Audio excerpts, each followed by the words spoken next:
Hello folks, on Thursday we saw the launch of Remix Mist of Pandaria, which is the last bit of major new content for Dragonflight. While I'm sure there will still be bugs and balancing to do in the live game, I suspect that news-wise we'll be seeing a notable shift in focus towards the War Within Alpha in the coming weeks and month. Remix certainly seems to have got off to a very solid start, so much so that a few folk I know of complained about lag and issues getting logged in.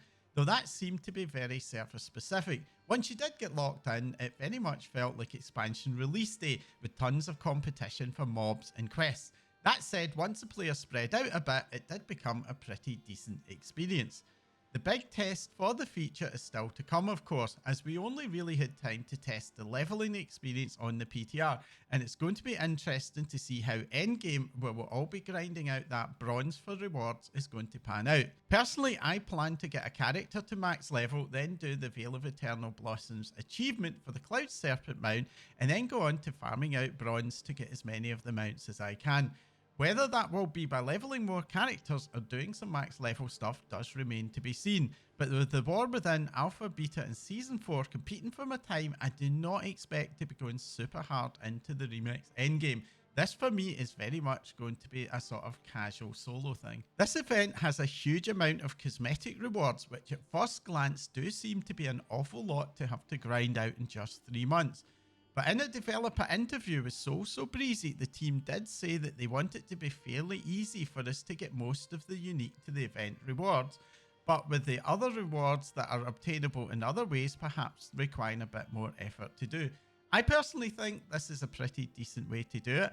I'll be focusing on those unique rewards, and then maybe I might try and snap myself a few extra rewards later on if I have time.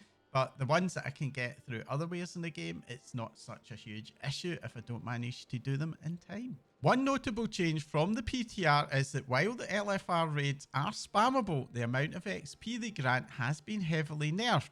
However, there is bonus XP for your first run per day, so it appears that Blizzard would prefer that this does not become the most optimal way to level up. For me, Remix does seem to be a great way to round out the end of Dragonflight, and it definitely feels like, along with Season 4, we're going to have a lot more to do than has been the case at the end of previous expansions. But what about you? Have you been enjoying Remix? Would you prefer to just do Mythic Plus and pretend it doesn't even exist? Let me know in the comments down below. I'm planning to do a full review of patch 10.27 and Remix in a few weeks time, and I'm going to be super interested to hear your thoughts. Make sure you hit that subscribe button and the bell icon so that you get notified when that video goes live. Also on the Remix front, and players have noticed that the Mist of Pandaria raids have gone onto a daily lockout in the live game. Blizzard have now weighed in to say that this is an intentional change that will last for the duration of the event before eventually reverting back to a weekly lockout. This daily lockout applies both to the Remix event but also to the raids in the live game, so there's now even more chances to go farm those tusks of Manaroth from Garrosh. If you're someone who enjoys a freebie, then as has become the custom for new content releases, Blizzard will be offering Twitch drops for the launch of Remix. This time the reward is the former TCG toy Eye of the Legion, which gives you a green eye to follow you around. To get your Twitch drop, make sure you have linked your Twitch and Battle.net accounts together and then just watch your favourite streamer for a minimum of 4 hours before May the 30th. I'll put a link to Blizzard's announcement which has full details on how to set up that link down below. I have heard of people who have previously linked their accounts in the past, finding that the link can silently break, so even if you have linked your account, it is worth checking that it's still working before you go off and watch your streams. Over in Cataclysm Classic, and with the global release this coming Monday, Blizzard have shared a little more information about the content unlock timetable. The PvP season launches on the 20th of May in North America or the 29th in Europe, and the raids Bastion of Twilight, Blackwind Descent and Throne of Four Winds open globally on the 30th. While the open world PvP area in Tolbarad will open with the rest of the season, the raid Baradin's Hold won't be opening until an as yet unspecified later date. Moving over now to the War Within Alpha, and as always, I will avoid story spoilers as much as I can, but do be aware that I will be covering new features and game systems in this section, so you have been warned. This week, the Alpha build arrived a couple of days early, along with a much larger invite wave than as usual, so if you're still hoping to get access, it is worth checking the launcher to see if that access has already been silently granted to you. The emails that normally do go out don't always get received by everybody, so it is always worth double checking. After the previous builds limiting testers to a single zone, this new build opens things up for all zones to be accessible. The focus though in this build was in iterating in class design, with both hero and mainline talents getting tweaked for a bunch of classes. The biggest changes though were for Frost Death Knight and Demonology Warlock, both of which got some fairly extensive reworks. Another thing that has emerged in the alpha is the continuation of private orders. Now, if you don't Mythic Raid, you may be asking, what are private orders? This was a system that Blizzard introduced in Dragonflight that allows them to limit the add-on's abilities to detect the details of certain spells in effect. The goal was mainly to address issues with add-ons and weak orders, automating things like player assignments. Private orders in Dragonflight did prove to be a bit controversial. The majority were honestly non-events, but a few resulted in Mythic Raiders building complex macro systems to do the assignments instead, and generally speaking, the player feedback has been that this was a worse experience overall. This time around, Blizzard seemed to be applying private orders not only to the Mythic Raid, but also to Mythic Plus. Mythic Plus historically hasn't really relied on add-ons and weak orders for assignments, so in theory this should not have much impact. But it does make me wonder why Blizzard are feeling the need to do this.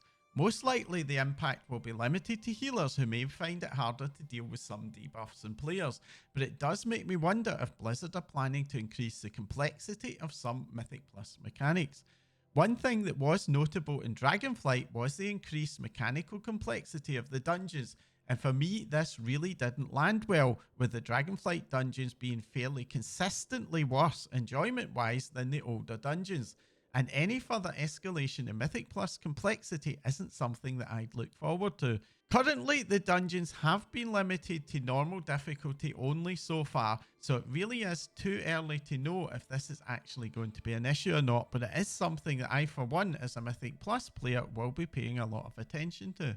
If you're someone who likes to have different talent builds for every raid boss or every Mythic Plus affix, then there's potentially some very good news for you. I, for one, have found the very limited number of built-in talent loadouts to be too restrictive in Dragonflight, and like I suspect many of you, I had to turn to an add-on, in my case Talent Loadout Manager, to expand that ability. I'll drop a link in the description to that add-on in case you're still looking for one. While such add-ons do help a lot, they tend to interact with the built-in load-in system in ways that can be a little awkward at times, so having more options built in could help a lot.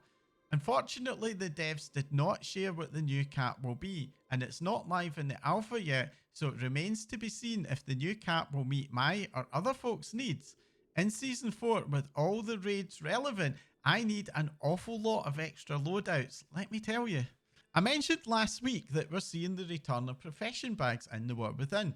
These bags got a little bit of an update in the latest build, and they now have 38 slots. We can only equip one bag per profession, but that's still potentially a decent number of extra slots for crafters. The bags also have extra on-equip effects which are relevant to the professions in question. For example, the Herbalism bag currently lowers the cooldown of the Overlord Herb ability by an extra 1%.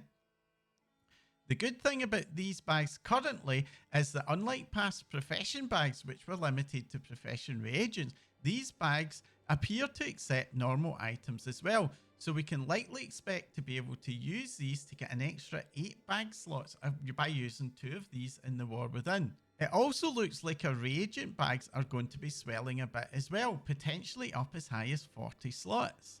Well, that's all the news for this week. If you found this even vaguely interesting, please let both me and the YouTube algorithm know by hitting that like icon. And if you haven't already, please hit the subscribe button and the bell icon. Subscribing is by far the best way to support a channel like mine.